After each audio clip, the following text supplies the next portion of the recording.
We wrestle not against flesh and blood, but against principalities, against powers, against the rulers of the darkness of this world. It's a spiritual combat. It's a spiritual combat. It's a spiritual combat. It's a spiritual combat. It's time to get into formation. We gotta get ready for the battle. So call on your brothers and sisters. We gotta turn back to the scriptures. Stop making it all about you. Them preachers, they got it confused. Come out of her. Cause Yahuwah is our deliverer. Don't be ashamed. Don't be ashamed, cause nobody's perfect. We're called by his name. We're called by his name. Seek him to be worthy. We should be coming together. There's power in unity. It's time to come into the order, cause we are a living prophecy. We wrestle not against flesh and blood, but against principalities, against powers, against the rulers of the darkness of this world. It's a spiritual combat. It's a spiritual combat. It's a spiritual combat. It's a spiritual combat. We wrestle not against flesh and blood, but against principalities, against powers, against the rulers of the darkness of this world. It's a spiritual combat. It's a spiritual combat. It's a spiritual combat. It's a spiritual combat. Lace up them boots. We gotta move, step, move, put on camouflage. We gotta be wise. Open your eyes to the most high in the skies. We must stop arguing, it's irrelevant. We must live in the Torah, it's heaven sent. He will put it in your heart, fulfilling the word of the new covenant. Don't be ashamed. Don't be ashamed, cause nobody's perfect. We're called by his name. We're called by his name. Seek him to be worthy. We should be coming together. There's power in unity. It's time to come into the order, cause we are a living prophecy. We wrestle not against flesh and blood, but against principalities, against powers, against the rulers of the darkness of this world. It's a spiritual combat. It's a spiritual combat. It's a spiritual combat. It's a spiritual combat. We wrestle not against flesh and blood, but against principalities, against powers, against the rulers of the darkness of this world. It's a spiritual combat. It's a spiritual combat. It's a spiritual combat. It's a spiritual combat. Hey, shalom, shalom, shalom.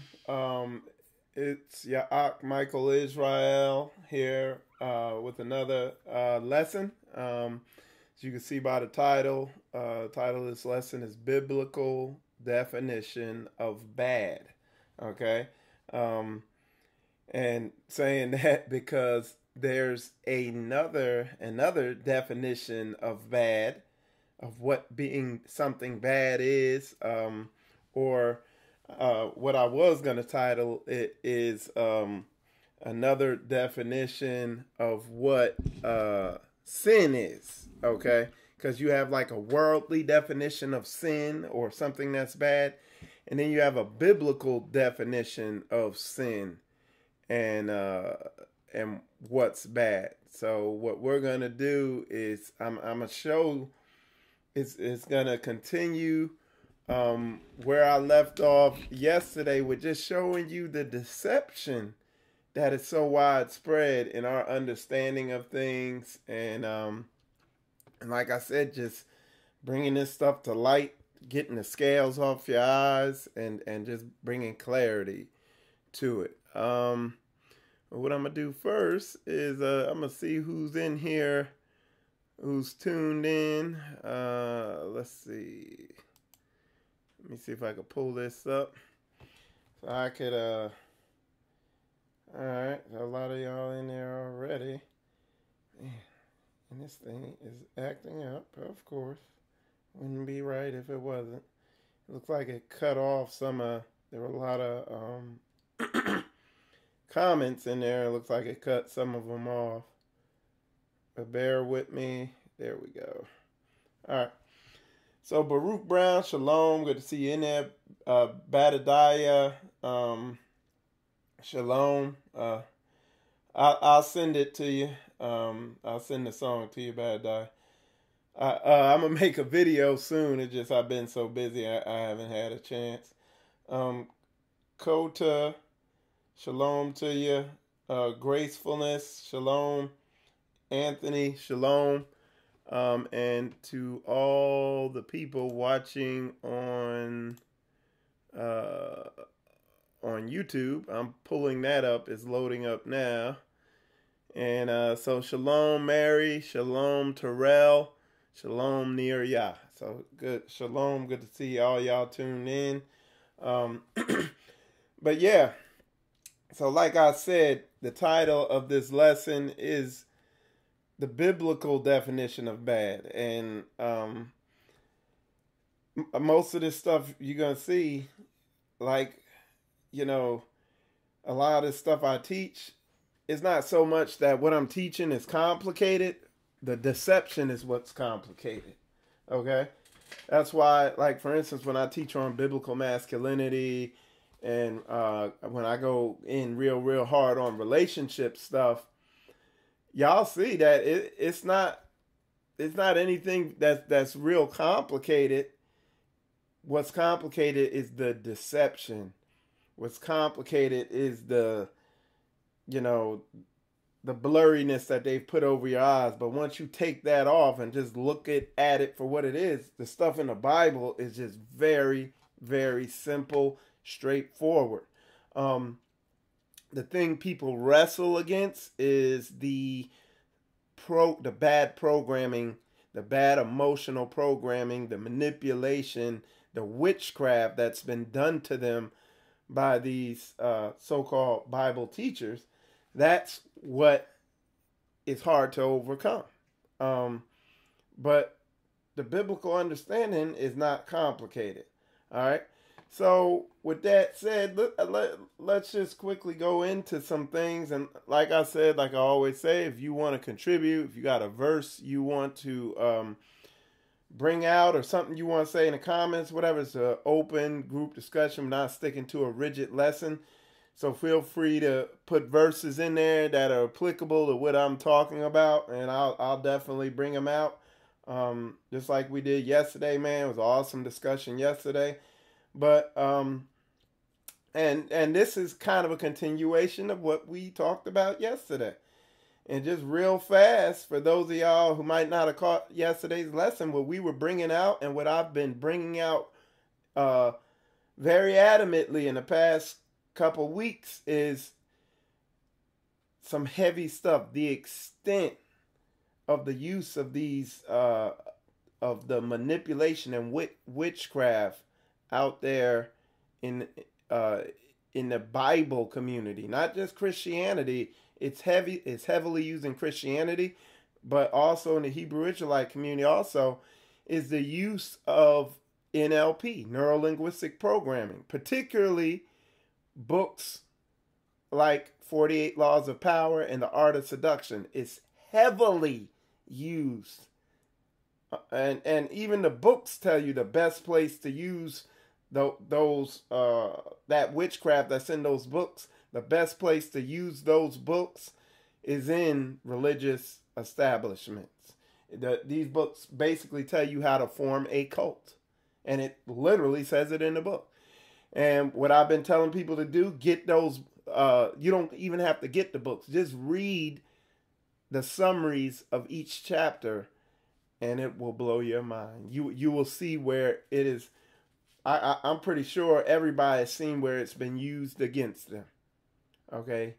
And like I said, people, I've been getting, the comments and stuff like that. People are blown away that, yeah, they've been divined upon. They've had spells cast upon them by wizards who use the tactics and stuff in those books and everything like that.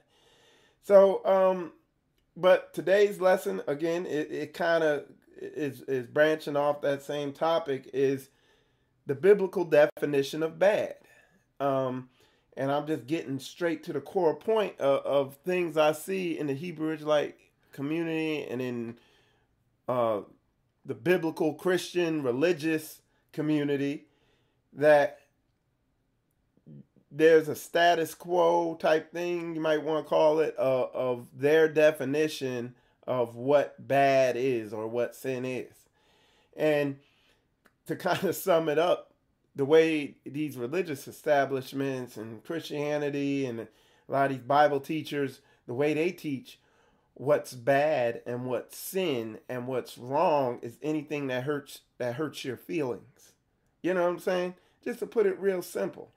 And what that amounts to is a lopsided um, way of teaching the word that continues. It keeps people bound. It keeps people.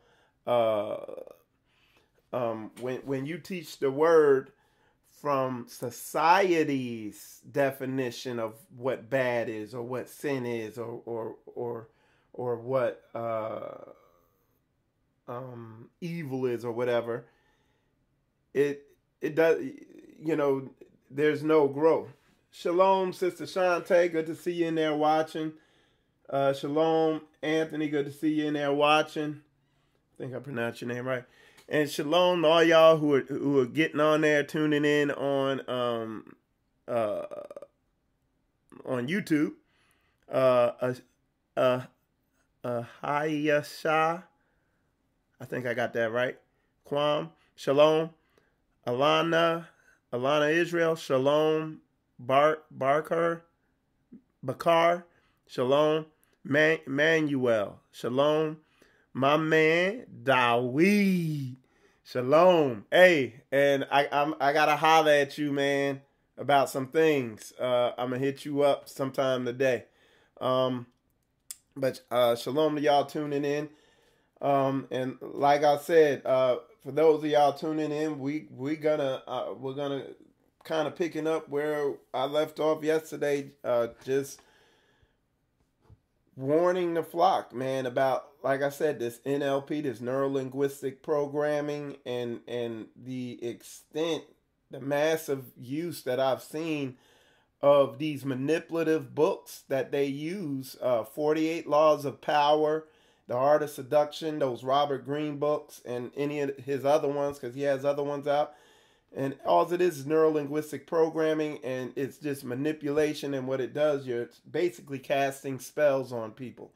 You're targeting people's emotions, not their logic. And what you're doing is, through their emotions, you're manipulating them and seducing them into getting them under your control and building your thing. You're turning yourself into an idol and taking advantage of weak-minded people, basically.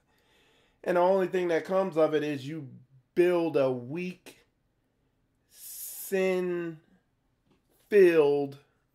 organization that is dangerous for people to come into because it's full of sin and weak-minded people. And you're not doing what the book said and building up and encouraging and edifying, doing what the book says.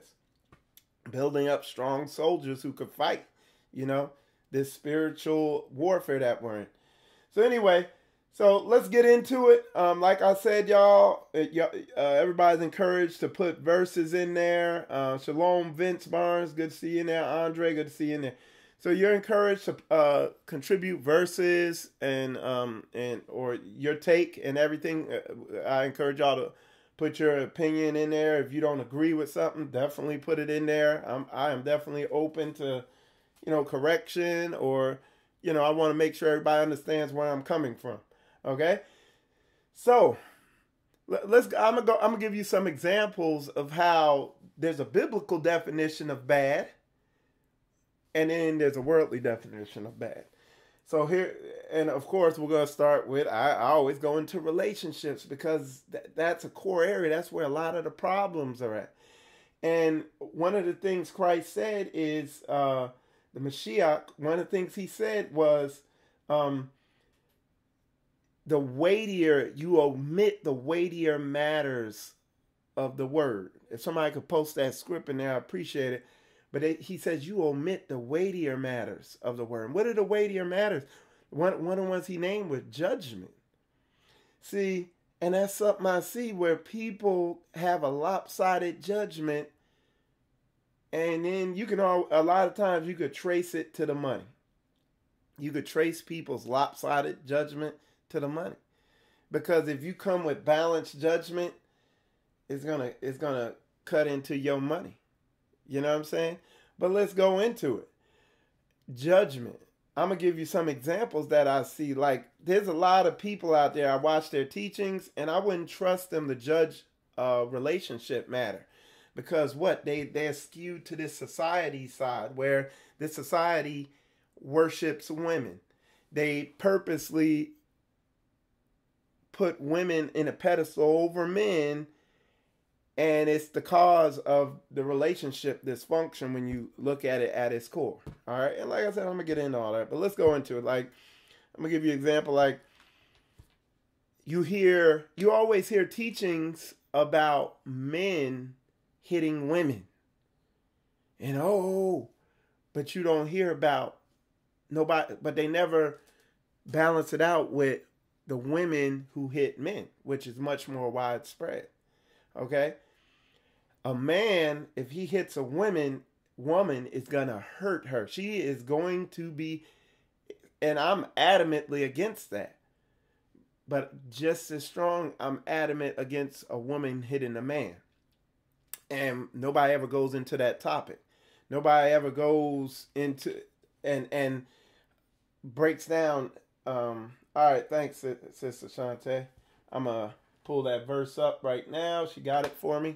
Because I knew it was in Matthew, but I didn't know exactly where. But she did, so I appreciate it. So, 23. There we go. Whoops. So, yeah. So, nobody ever goes into the women hitting the men. Nobody, they say, hey, the man hit the woman, but why are these situations constantly occurring? Why don't we ever hear anybody going into women who get in men's faces and disrespect them and talk down to them? Okay? And just as much as a woman is up in a man's face, kind of intimidating him, pushing him to a point to hit him, why doesn't anybody tell the man, look, when it gets to that point and some woman's up in your face, pushing you into a situation where you could put your hands on her, why isn't anybody telling that man what he needs to do, how he needs to handle that situation? So that's one of the things. I do run into, now I can't say I've seen teachings, albeit they're rare, where, yeah, they'll say, hey, if a woman gets in your face, that's wrong too. But I'm going to tell you something I have never heard, or very, very rare, is what do you do when you're in a relationship with a disrespectful woman who won't back down, who just... So no, I almost never hear anybody hit on that, on what to do when you're in those types of situations. You know, the only thing they say, they tie the man up and bind the man's arms behind him and say, you're wrong if you stand there and yell at her. You're wrong if you leave. You're wrong. Well, and I say you're wrong if you hit her. You know what I'm saying? That's wrong. But so basically, these men's arms are tied. It's bad. And that's the world's definition of bad, is leaving. And because you're in this house and all this crazy stuff's going on, and you leave, or so you're a sinner. You're bad according to the world standard.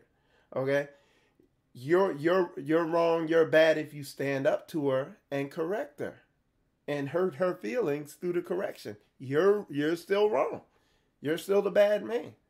So basically what they subliminally do with their feminized, manipulative, destructive, satanic doctrine is basically have a man sit up in a situation and just over time his manhood is chipped away and chipped away and chipped away and chipped away till he's just less and less and just nothing. And that is a sin according to the word.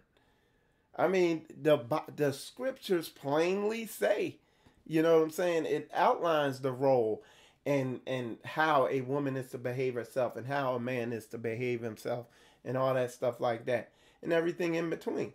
And like I said, when I teach biblical masculinity, I all right, so Sister Bridget, she put, Shalom, this is my first time watching. You are hitting a lot of points I have recently been talking about with a friend. All right, well, I appreciate you tuning in, you know, and this is, uh, yeah, this is, Sister Bridget, this is pretty much what I do on the regular, you know. The truth is unpopular, and I address the elephants in the room with Spiritual Combat Ministries. I teach on a lot of relationship stuff because I'm well versed in that through my own experience. I teach a lot of stuff about lust, rape, molestation, and dealing with that unforgiveness, and our men being real men and getting themselves under control. And like I'm trying to show in this lesson, I try to come at it with righteous judgment, you know, where I'm not favoring either side, where I'm not just men and always harping on women and how they are, or I'm not always harping on men and how they are. I try to explain the whole dynamic, you know what I'm saying? And that helps better. So I appreciate you tuning in. I think you'll get a lot out of it. Sister Mary put, that is very disrespectful for a woman to do that, because I was to that woman. Thank you to the Most High. I was it and changed. Exactly. And again, like I kind of broke down, yeah, I narrowed in on a certain thing, but again, you got to understand, like the way I teach the men is, if your woman's up in your face like that, she's disrespecting you, she's yelling, she's provoking you. You could feel yourself being provoked to doing something physical, and it continually gets to that point. Leave. And if you have kids, so it doesn't matter. See, the world will tell you, "Oh, you deadbeat. You a deadbeat dad. You gonna leave your kids and all this stuff." That's wickedness. Because what they end up doing is keeping the man up in the house, and you see the news stories. Man goes to jail for killing, or this, that, and the other. Sometimes the safest thing for all parties involved is for that man to leave and stay gone for a while and not have any contact. And it's safety. And I'm telling you, I'm not just saying stuff off my head. I'm talking about firsthand situations where I told people, hey, stay away. Sometimes it's better. And lo and behold, you know, folks went to jail and people were physically injured. Okay? I'm just keeping it 100. You don't have to watch the news for very long to see these types of situations result in something ugly. Sometimes for these women to change, it takes you being gone for them to really look at themselves. Okay? But sometimes for these women to change, it takes hurting their feelings to get their attention. Sometimes pain gets attention. Okay? And nobody wants to say that. Everybody wants to blame the man. And I blame the man too. Because at the end of the day, yeah, it's the man's fault. But if you're going to blame the man, then you better give him some daggone, if you saying, oh, this is the man's fault, this, that, and the other, but then you don't give him any solutions. So you're like a cloud passing over and dropping no rain. That's my problem with a lot of these clowns out here teaching, masquerading as mores and Bible teachers. If you're gonna blame the man, give him solutions. You know, and I like, look, let me make sure I say that correctly. I'm called to teach on this, so God has put it in me to. This is my lane. So he's put it to me to bring this truth out the way I bring it out. So there's a lot of people who aren't called to bring this truth out. I understand that there's many parts of the body, but my thing is, if you're an ear, don't try to be a foot. It just ain't gonna work. You're just gonna be a crushed, bloody ear. You know what I'm saying? It's not gonna work out for the body. So a lot of people have to understand, they're in the body. But again, that's my job. That's my calling, to bring light to this area. And I'm bringing light to that area of, when you hear people teach on relationships, a lot of men don't want to be up in these churches because they come so lopsided, because they got to take advantage of these women with that money. And the women that are walking in these types of behaviors, that are unrepentant and prideful and just entrenched and grounded in these behaviors and ain't trying to get it right, they'll leave your church. You come with this truth. Some of them verses that's in the Bible, there were verses in the Bible that I was not aware was there when I was in Christianity, because I never heard them read before, And then when I really got into the truth and I really started reading and studying the Word, I was like, wow. I was like, there's an agenda. There's like certain verses they never read, like the verse where it says, women, be subject to your husbands in all things, as unto the Lord. You know what I'm saying? Or I suffer not a woman to teach, nor to usurp authority over the man, which is widespread. Majority of what I gotta do, Bible counseling, when I counsel people, 99% of it, that's the issue. The woman usurping authority and the man being a chump and letting the woman run all over. And it turns a woman off. It makes a woman angry when a man's not being a man, because women are attracted to men. They're not attracted to little pushovers. You see what I'm saying? So, yeah. So, okay, Sister Mary, I was getting ready to go into all that. Exactly. I mean, and that's what I'm saying. The more personal, the more universal. What I teach the men is that, yeah, sometimes when it gets real bad with these women, leave. Go get a hotel for a week. Don't call her. Don't text her. Don't do nothing. Just take a break. Let her cool down. Let her begin to miss you and realize what you bring to the table. And sometimes you got to be that extreme and leave. But then I deal with a lot of feminized, soft, weak men who can't deal with a little bit of frustration. Like, their woman gets upset and they get upset. And they're, oh my God, why is she yelling at me? And they can't handle it because they chumps. They've been feminized. And I'm leaving her. I'm done. That's the other way. Like, they either get all emotional and soft like the woman, or they the other thing. They real dudes from the street or whatever. They real men. And they're like, you know what? And I ain't got time for drama. I'm done. Boom. Forget about it. And they go get them a woman from another nation. And they leave our sisters out there. When it's our responsibility as men to get our sisters right. And like Sister Mary said, our men don't understand why our women are so angry and so against us. They don't know the whole dynamic. And again, like I always say, over 50% of our women, more than 50% of our women have been raped or molested by the time they're 20. They have no respect for men. Men have let them down. Understandably so. I mean, once you really internalize that and understand that, you realize it's our responsibility to show our sisters a model of a real man.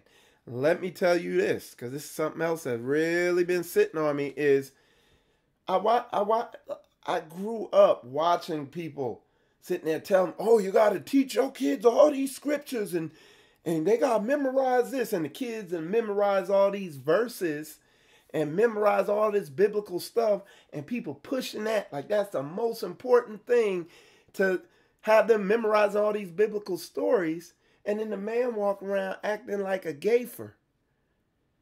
The most important thing, it says faith without works is dead.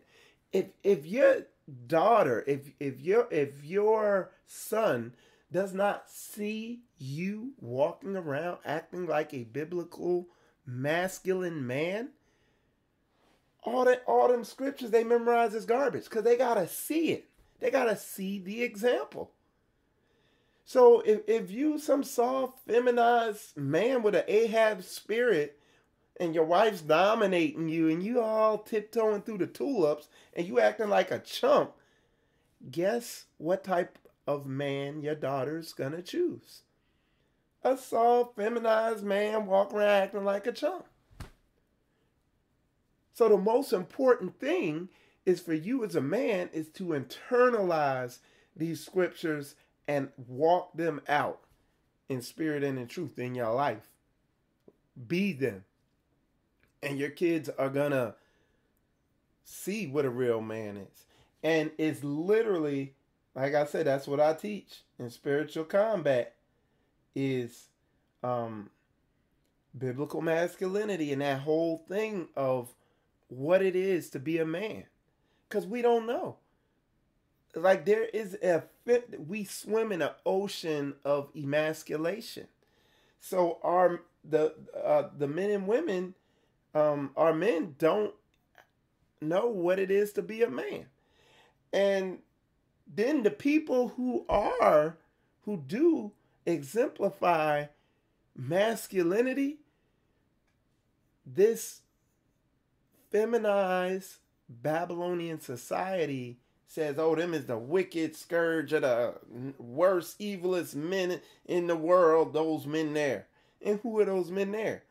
That's your street thug. That's your gang members. The only thing the gang members are doing wrong, for the most part, is that they're in a gang.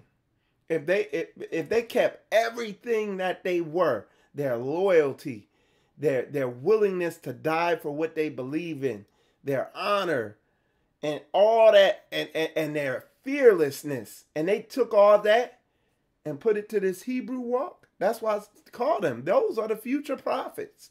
Those are our leaders. These let me be careful with my language. These soft, feminized, Ahab, so-called pastors, preachers, apostles, super bishops, and chief apostle, reverend, sergeant, whatever the heck they call themselves, over these so-called religious establishments, they ain't nothing. They ain't hitting on nothing. They're not loyal. They're not loyal to themselves. They're loyal to money. They'll sell you out and tell you whatever they can to keep that money coming in. They wicked. And again, like the title says, they give you a worldly definition of bad, which is really good, because like I said, they point at the real dudes and have you thinking, oh, them dudes is wicked and bad and evil. You know what I'm saying? When I would trust I'll take one of these dudes off the street, I will take their word 90% of the time over these clowns that call themselves pastors, priests, and all this other crap they call themselves. And I'm just telling you from firsthand experience, man. Something I talk about. And that's why women are so attracted to the bad boys or the so-called thugs. Because they don't worship women. They're about their conviction and what they believe in, that they willing to die in, and they ain't letting nothing get in front of it. All right?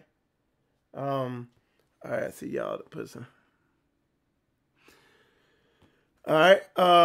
So hey, shalom, Ak Moshe. Good to see you in there. Yeah. So Moshe, he confirmed. He said we got to be a model to our daughters. so they know how to choose a man. And what these chumps over these religious establishments telling you to do is opposite the Bible.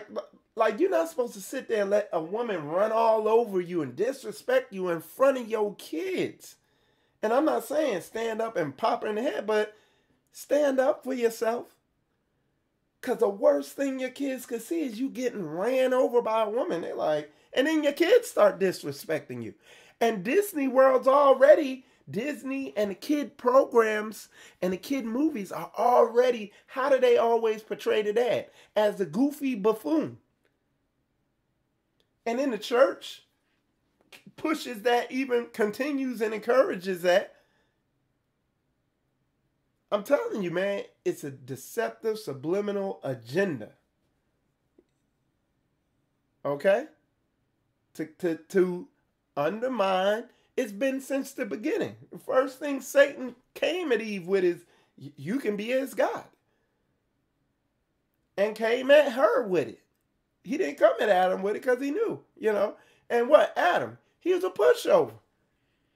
He was like, didn't I tell you to not mess with that daggone apple? Sit your butt over there and stop talking. I told you don't. And Adam told her. And Most High said, of that tree, do not partake of the fruit. But I think Adam told her, don't even touch it or look at it or whatever. You know what I'm saying? He went above and beyond telling her. And she still wouldn't do. But as a man, you got to be a soldier. It is a war to be a man. You got to be a soldier to be a man in this day and age. There is an attack against your family from all directions. Your own family will attack your masculinity and your male leadership, your biblical masculinity in your house. Your own family attacks it. They're attacking your kids through movies and TV. The churches are sitting there trying to usurp your authority in your house as a man, even though the book they claim to follow that's right there in front of them clearly tells them how they need to be teaching, how they need to be encouraging you. But how many of these silly churches do you hear tell the woman to go home and be obedient to your husband as long as he's not asking you to do something that's in direct opposition of this book? They don't teach that because they know they wouldn't get as much money. There's an agenda, man. I'm telling you, there's a real agenda out there. Let's see. So Manuel, he put, I surely appreciate your teaching, Michael. It could have saved me. Yeah, I know, man. Yep. I get that all the time, man. But you know what's so good? So what Manuel was saying, he said, I could have saved me a lot of unnecessary pain, lost time, and resources. These are matters of the utmost importance. So it's something I was thinking about this morning, man. This is the blessing of the word when the stuff that's had you so confused is shown to you. Like, that was a blessing to me. Because I can't tell you the stress it brought knowing that I didn't know. See, I knew I didn't know this stuff. But I didn't know what I needed to know. I hope y'all understand that. I know that sounds stupid and confusing. But I knew that I was missing something. But I didn't know what it was. And when the Most High began to reveal this to me, it was like a breath of fresh air. Okay? And So, Manuel, hey, I'm going to tell you this too, is a lot of people never find this out. They die not knowing this truth. That's all through the book. I mean, what I'm saying, like, if I want to, y'all already, that's why I'm not bringing out 100 scriptures, because that's what these dudes do. They'll bring out 100 scriptures and you walk out just as confused as you were when you came in. The whole book shows you your role as a man. And what I show y'all is the model of how you are to function in your marriage as a man and how your woman is to act as a woman. that's the model of Christ or the Mashiach as he dealt with the nation of Israel. That dynamic, that whole model. And he says it in there all through the book. It's the thread all through the book. And he made your relationship and all that a living hell, because now you know what he experienced, what he had to deal with. Now you know how hard-headed you are. Like, now I know how patient the Most High Yah was with me coming up through my life. And through pain and suffering and his discipline, I came into his marvelous light. And that's the same way you got to deal with these women when they out of order. Sometimes you got to put them through pain and suffering. But I'm not talking about going upside their head, hitting them. I'm not saying that. But I'm just saying there's standing up for yourself. You know, not letting them run over you. Not standing in there arguing when you feel yourself starting to get angry, knowing that, hey, let me leave. It's time to leave. Getting up out of there. Giving them a 30-day snooze, like on Facebook, you 30-day snooze folks. You know what I'm saying? It's that simple. Oh, you know, and again, y'all saying, well, what about the kids? Well, what about the kids if you stay there getting disrespected? And they're like, man, daddy a chump. I guess men are chumps. Let me disrespect daddy too. You know, or let me get a man that's like daddy, that I can run over. Or worse, if it's your son. Oh, I guess I let women just run over me. And then your son repeats the cycle. That's why there ain't no change going on. Ever learning and never coming into the truth. These dudes will have 3 pages of scriptures they hit you with, and you still getting divorced. You see what I'm saying? It's still a mess. The woman is still turned off. That verse in Ecclesiasticus, a woman, if she enable her man, or has to enable her man, is full of reproach. And let me pull the scripture up. But that, y'all know the verse I'm talking about. It's in Sirach. It's telling you, when you don't stand up for yourself and take control of your house and lead that house righteously, and this ain't a thing that take 3 months to do. You could begin implementing this and begin seeing the results overnight. It's not complicated. What's complicated and what's difficult and what takes a lot of time is the deception that's been put over your eyes to not empower you. Okay? That's what's complicated. All right? So let me pull that verse up. But what I'm telling you, just like when I did my, I was teaching in Cincinnati, when I taught on the biblical masculinity. All right, hold on. Bible study.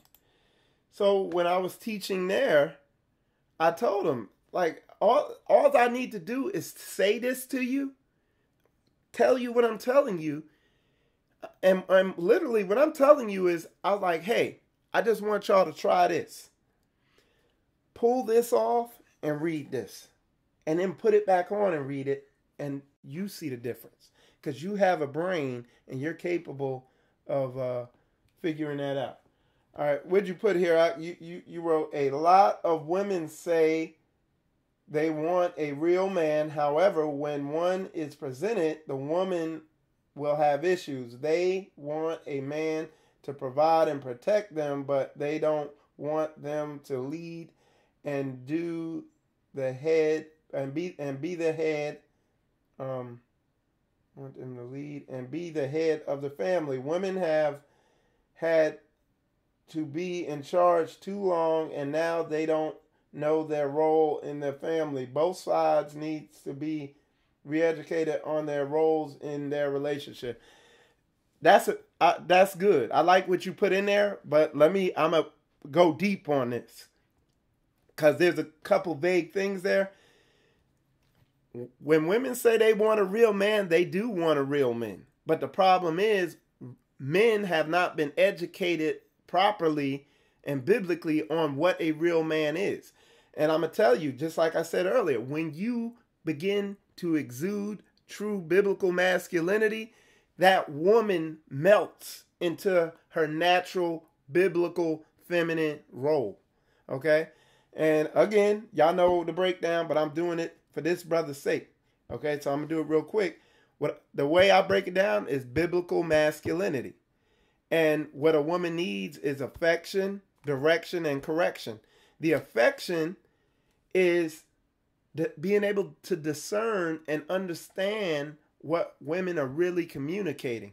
Being sensitive, not being a chump, but being sensitive and understanding the woman's language of womanese, where they're talking through their feelings. That's why when you try to understand it logically, you're like, you try to do it and they still ain't happy. You don't know what the hell they be saying half the time. And it's frustrating. Okay? But it's part of being a balanced masculine man. So when you're sensitive to what they're saying and you can understand that language, that emotional female language they're speaking, then you can move on to you know what you need to do. And a lot of times the women are communicating a couple things. Sometimes it's just that they're not feeling good. It might be that time of month or whatever. It might be hormonal, whatever. With that, because I watch a lot of men get frustrated over that because a lot of men can't handle a little bit of frustration. You know, if you're going to be a soldier, you got to be able to you got to be comfortable in uncomfortable situations. Other times is that the man is just not standing up to her, letting the woman run over him. It's a turnoff, just like that scripture said that I'm still trying to bring up. I'll bring it up. The Ecclesiasticus one, if a woman enables a man, if a woman has to lead a man, she's full of reproach. A lot of times it's that. Other times is the man is stupid. He makes dumb decisions. The woman can't safely let go and be in her feminine spirit with him because he makes so many dumb, unwise decisions. So majority of times is one of those where the woman is just tripping and going crazy. Again, and with the women, a lot of women are harboring bitterness and unforgiveness because, like I said, over 50% of women have been raped and molested by the time they're 20. So majority of the time you could boil it down to those issues right there. And all that stuff I just named is stuff that's not getting addressed in these silly religious establishments. They're too busy trying to shake you down and keep you up under them to take your money. All right. The other thing is the direction part. A lot of men will be on their path, have a direction, but they haven't integrated their issue into the direction. Their coach, they haven't integrated her into their vision and their direction, and she doesn't understand it. That could be another reason. And then, like I said, the correction, standing up to the women and correcting them and not being a pushover. And being willing to argue for hours on end. Like I am, but I don't have that issue with Sister Koya. You know, Sister Koya is a righteous Proverbs 31 sister. You know what I'm saying? And we've both grown into our biblical role. She's grown into her biblical feminine role. We just celebrated our 10th anniversary, and I've grown into my biblically masculine role. And as the years progress, the relationship gets more and more enjoyable because there's growth going on both sides. But again, that's why I say at the end of the day, it's always on the man. It's always the man's responsibility. But you're not taught, like I just showed y'all, people don't show you that. They don't show you what you need to do. They just are like clouds who come over and they don't drop any rain. I'm going to rain on y'all. It's going to be a tsunami of truth. You know what I'm saying? It's going to be a hurricane full of truth coming down. I'm going to make sure I put some rain on this thing. All right. All right. So, yeah. All right. So, let's see. Bible. So, let me bring that scripture. Bible. All right. Um,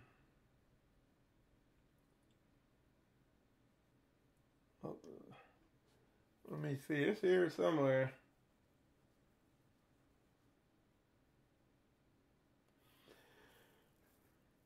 Oh, yeah, I'll find it.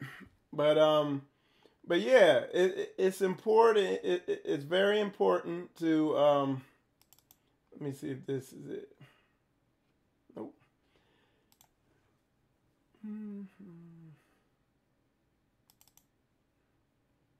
I think I found it.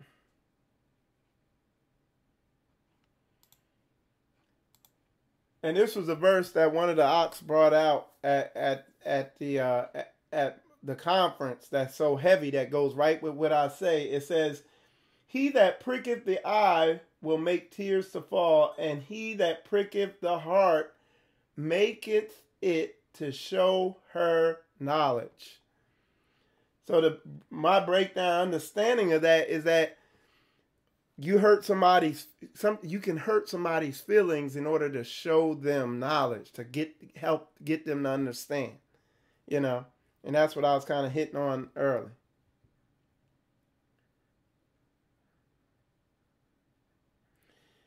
So Sister Robin put, "A woman knows nothing except what her husband has taught her." I would put that a different way. I would say a woman,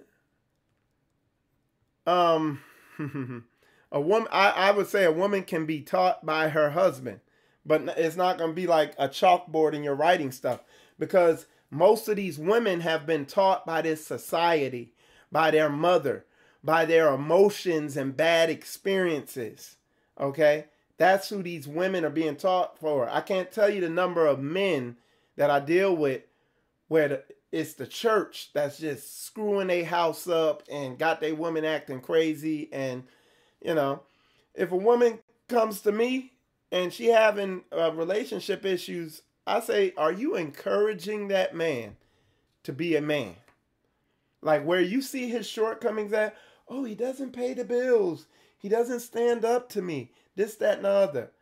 Are you encouraging him and edifying him and creating an environment where he can step in there and become that man? Are you doing that, or are you beating him down more out of frustration? And your pastor rooting you right on. Go ahead, girl. Yeah, girl. These men sorry, ain't they? You know. So that's what I come to women with. But no, these women today are taught by the culture.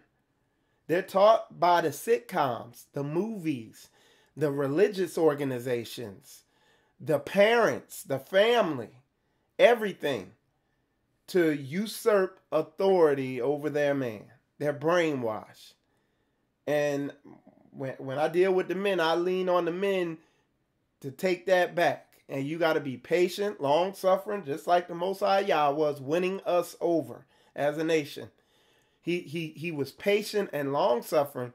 Patience and long-suffering is patience and long-suffering. It doesn't mean continue putting up with their crap forever. It means at some point, you're going to draw the line. You're going to stand up. They're going to get their feelings hurt. You might end up leaving them for a while, whatever.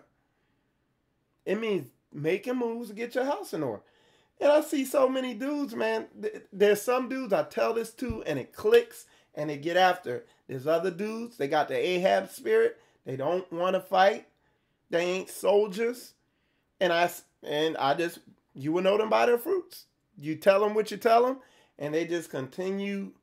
They don't see, it's like they've been so brainwashed and twisted upside down that what I'm telling them is so opposite anything they've ever considered, that they'd be like, oh, no, I wouldn't even do that. I'm not up for that fight. I don't want to do this. I don't want to do that. And then they end up getting divorced anyway. And it's the woman's fault.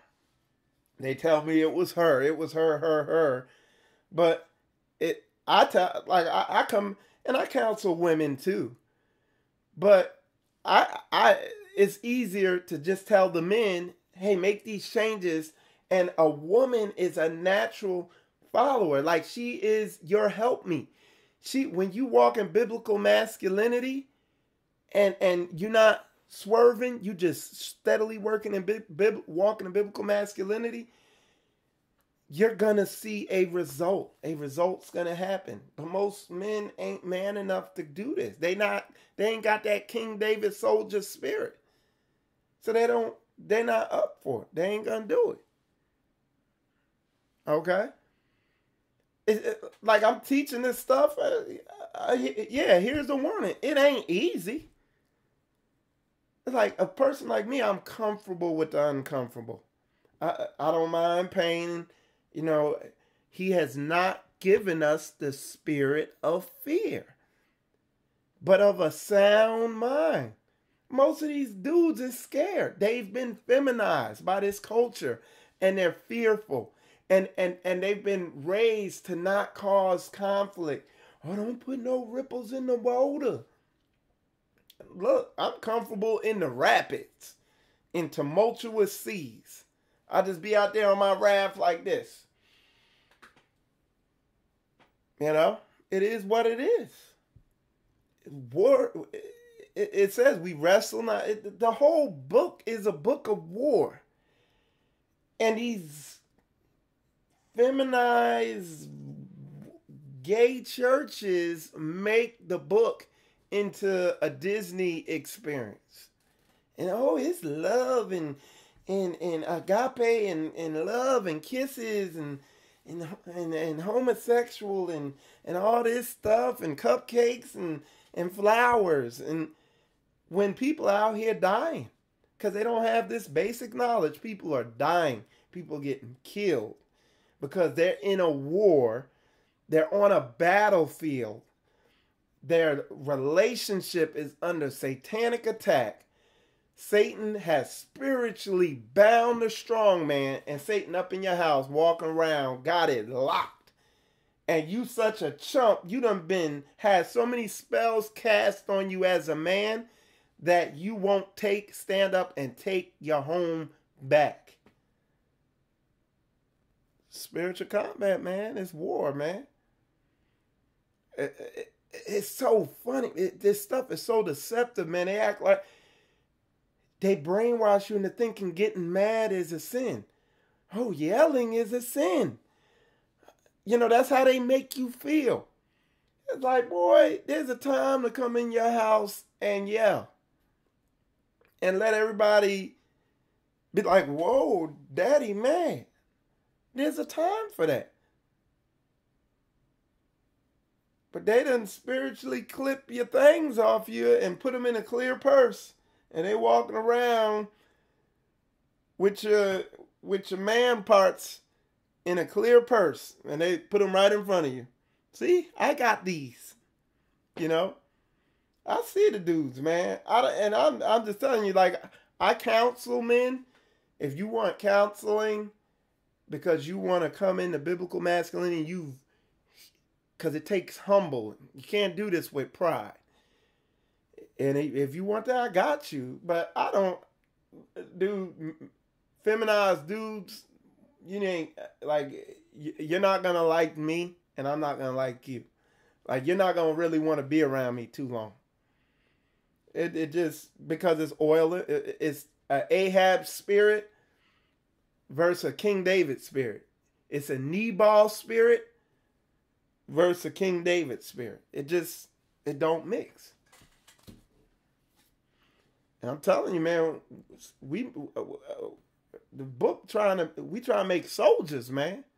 Not fairies. Not ballerinas, not male ballerinas. I don't know what to tell you. You know, that's the best way. I just got to put it the best I can.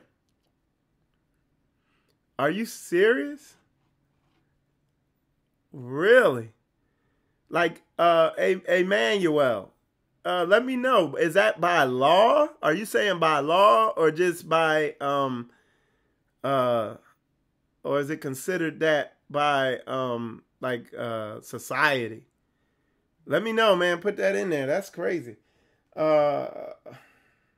I got that. So yeah, Manuel said, today he was saying yelling is considered domestic violence. Wow, it's considered emotional abuse. So you see what I'm saying? That's this society, and I'm telling you, it's getting to the point where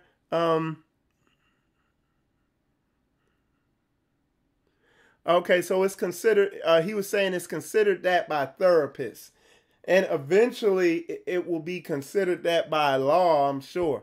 But he said it's considered that by therapists. So by society, by society. So and that's what I'm saying. Check this out. That verse where it says, "I suffer not a woman to teach, nor to usurp authority over a man." When you read into that and kind of check out the breakdown, it at the time there was this thing called Diana worship, of Queen Diana or whatever, this whole religion, and that's why he broke that down. Well, when you look at what that worship was, it's basically the worship of women. So that scripture is very applicable to today. And what do you see today? Like I said yesterday, you see female, they call themselves prophetess and apostles, and they'd be like, oh, well, Deborah or whoever this woman was, she was a judge. And yeah, women can be judges, women can teach, women can be prophetess, but understand what prophesying is as opposed to fortune telling. But women can be all these different roles. I agree with those roles. But what's happening, these women will call themselves that, but when you look at their fruits and what they're operating in a position of authority over men, over a church. And that's unbiblical. So it's just more deception. It's more of a mess. And truth be told, all the congregation I've seen with women over them, the men are gay. And not gay, feminized, very feminized. The husband of that woman, if she's married, if the woman's married, almost every single time I've seen the husband, he looks very feminized. Okay? I'll just leave that one there for you. I set that one there. If they're married, the man is almost always feminized. Look that thing up yourself to see if it be true. Okay, so shalom, Sister Tammy. Good to see you in there. If your child goes to school and tells the teacher that you yelled at them, they will come after you and probably take your child away. Well, you know what? I'll put it to you like this.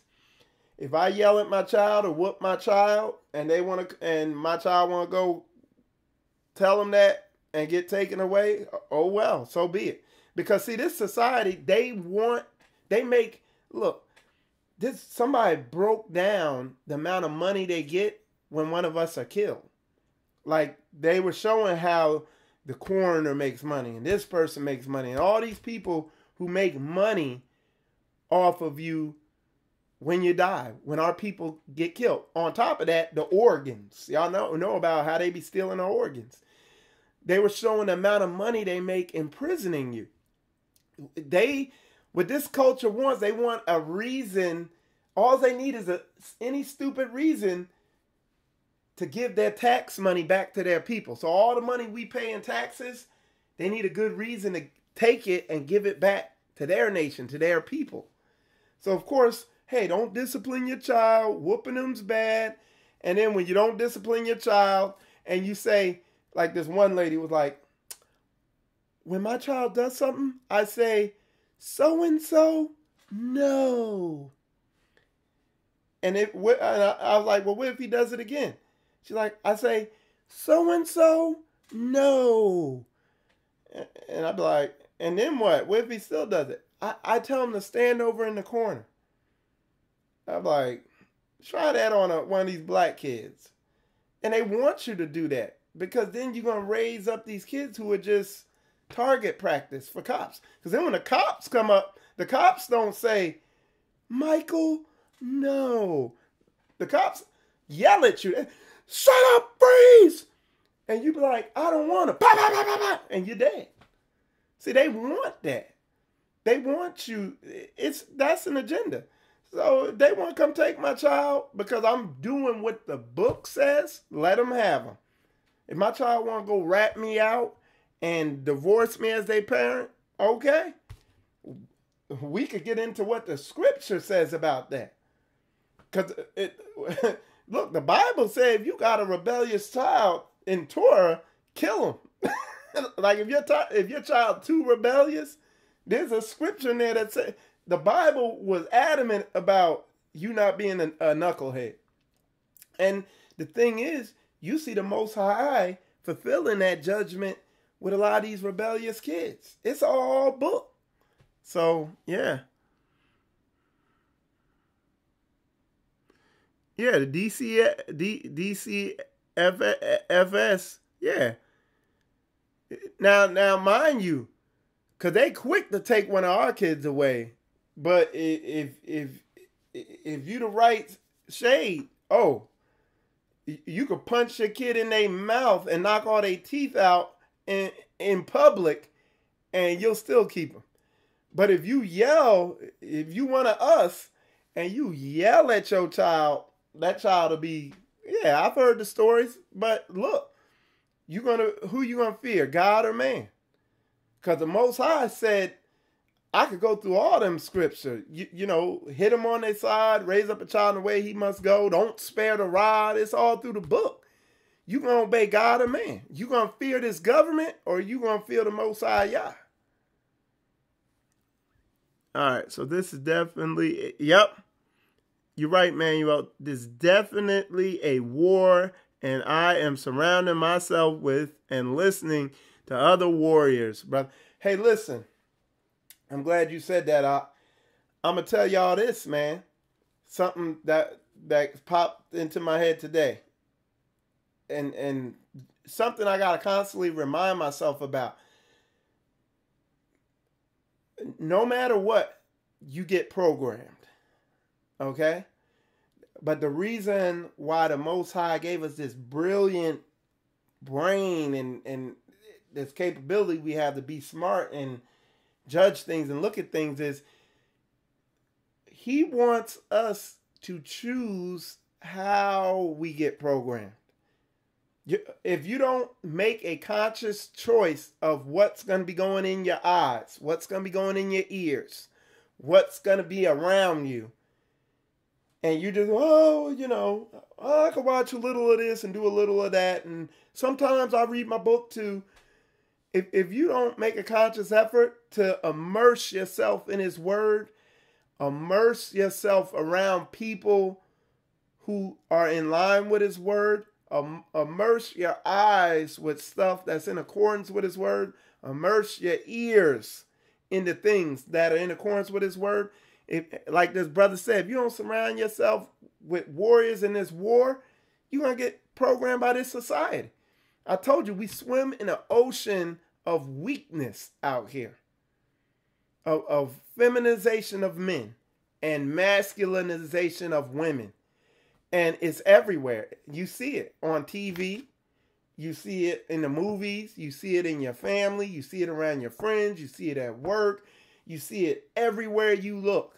You got to make a conscious effort to get the right stuff going in you. Otherwise, it's going to take you. You know what I'm saying? I'm not saying be some freak show. You know, we watch movies from time to time, but it's getting bad. Like we watched the movie, we watched a bird movie or something, Bird in a Box or something. There was a gay dude in there. You know what I'm saying? I was like, dang, why they throw that in there? Then there was another movie we watched. Oh, I was watching a movie when we were coming back from Cincinnati on the plane, and that dude was gay. It's like, dang, why they throw that in there? What was the point of that? It's like they just sliding it in there. You gotta, more and more, you gotta come out of this gay Babylonian culture. This culture is a Greco-Roman Babylonian culture. Nothing different. And it's completely, perfectly opposite what's in the word of the Most High Yah. It's perfectly opposite. But a lot of, again, through that church deception and brainwashing and these people being so manipulative, they're doing what I said here. They're changing the definition, the biblical definition of what bad is to what society's definition of bad is. All right, Sister Bedadiah put, my child at age 16 called the cops on me when I wouldn't let her go. So I told her if she wanted what the world wants, to leave. I had young son that needed to act her way. Or I guess you say your younger son wanted to act her way. The police was nice. All right. The police was nice. What I explained. I was leering about Torah when in old days they would been stoned. So I did spiritual stone. Yeah, and this is the thing.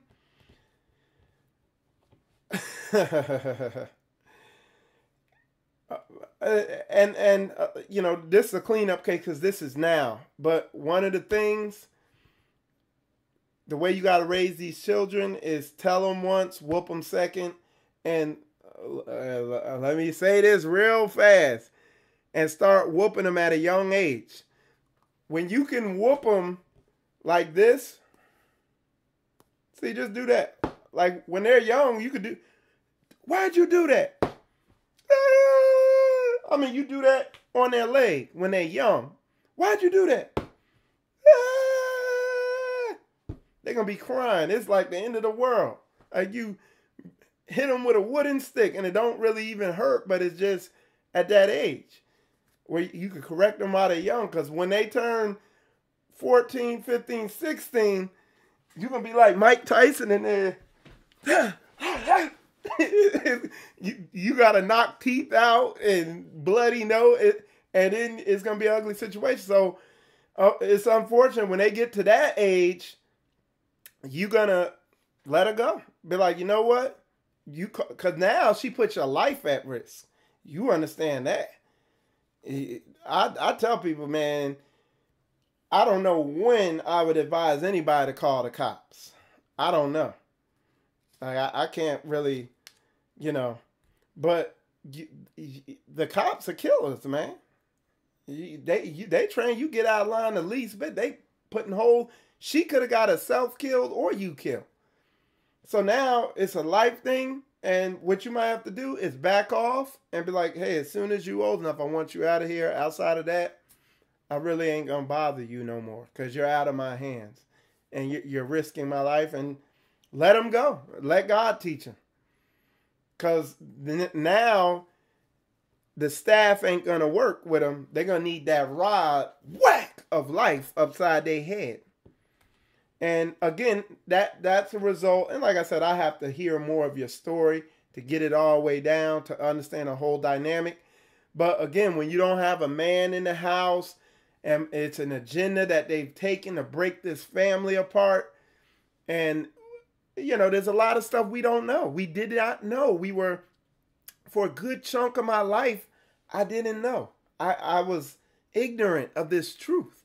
And that's why I'm so adamant about getting it out as fast and as efficiently as I can. Because it's like you just don't know. And then you got to do cleanup cases and stuff like that because you didn't know, you know. So it's sad. Now my daughter says she understands why I did it. Well, okay. So if she understands and she's repented of it, you already know what the deal is, you know, because the book says, and if they repent, then forgive them. You see what I'm saying? Then, you know, so yeah. So, you know, give her another chance and let her know, look, I'm not going to hit you. I'm going to correct you. If you don't want to receive my correction, I'm going to let life correct you. And it's going to ruin you. It's going to be very painful and merciless, you know. So, Yeah. So, like I said, and that's, I need to do. Might do it tomorrow. I'll do a lesson on children, because that lesson has been way overdue of raising children and stuff like that. There's a lot that ties in with a man being a real man and not being soft and giving into his emotions when it comes to the cute women in his life, because y'all women, y'all got them big eyes and look all cute and like, you're not gonna do it. And some soft chump dude will give into that, man.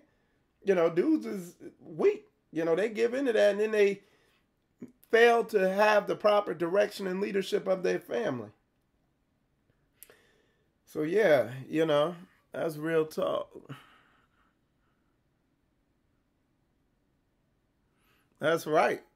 Don't spare that rod, man. Especially our people, because this society is already brainwashed to have no patience with our people at all.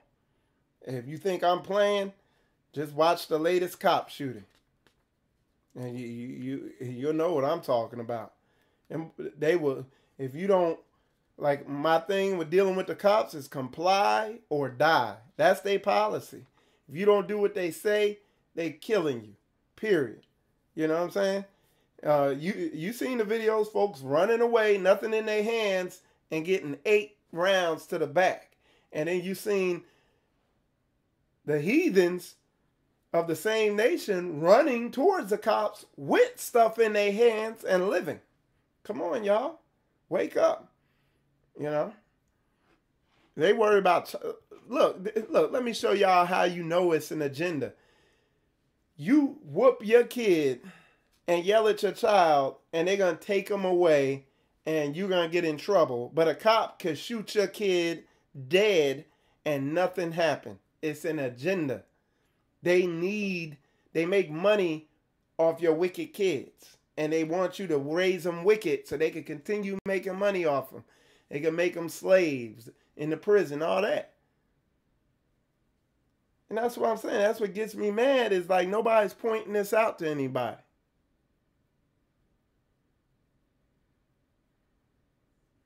Yeah, man. So nobody's pointing this stuff out. Yeah. So yeah, man, our people perish for lack of knowledge, and it's imperative that I get this knowledge out. But anyway, like I said, that was kind of a rant today. I didn't go heavy on the Bible scripture, but I think what I said is all through the book. So when you read the book, think about it through some of the things that I said, and you'll interpret it in a different way, because the stuff I'm saying is all through the book. It's a book of war. How Christ is the model of the Mashiach. He's a model of how you are to behave as a man. You know what I'm saying? And how to deal with those situations. How did Christ deal with the situations? Was he always nice? No. Would he turn his back on the nation when they got real disobedient? Yeah. He didn't just sit there and take it. So just now you can look at the Bible from a whole different angle. Through a different, without all these dirty lenses. You know what I'm saying? That a lot of these Christian doctrines and these manipulative doctrines put on you. They put a bunch of manipulative lenses on you so you can't come into the true knowledge of this truth. Because the Bible is a very logical, practical book. He's not the author of confusion. There's not a bunch of gray ambiguity. Is when you any issue you bring is literally concrete directions that you can take that are written right there. There's no, well, should I? No, when you read this book without all the you clean the Christian brainwashing off it and you interpret the book for what it is, you see that it's very practical, logical information with zero confusion in it. And then when you begin to listen to these people teach, you see all the vague confusion that they bring, and you see that they're the ones manipulating it. So be watchful, question everything, including me. Make sure what I'm saying lines up with the word. Make sure all the stuff I just told you today lines up with what's in the word. Do that. And what you're going to begin to see is the practicality of it all. John put, our system not of Yah, yet it's written on our money with the evil eye. Took it out of schools, then used his word in court. Yeah, man, this place is a mess, man. But the thing is about it's a subtle, deceptive, emotionally manipulative mess. You see what I'm saying? So yeah. Yeah, I appreciate you tuning in, Tammy. Definitely check out the lesson I did yesterday too, if you didn't. I was bringing out some heavy truth about going in detail of specifically of how they manipulate you. In a specific, showing you concrete, obvious examples and showing you how they literally cast spells on you and manipulate you through your emotions. And I showed y'all yesterday how women are the most vulnerable to it. It's heavy stuff. Definitely check that video out I did yesterday if you didn't see it. It's called something to the extent of sound doctrine versus fake doctrine or something like that. But make sure y'all check that out. Here, let me see. I think I can find it on here. Let me see. I'll show it to you. Okay. It's sound doctrine versus feel-good doctrine. And I did it yesterday. It's a very eye-opening, mind-blowing video. I think a lot of people were shocked at it. Anyway, with that said, I'm Michael Israel. You watching Spiritual Combat. Appreciate y'all tuning in. Shalom.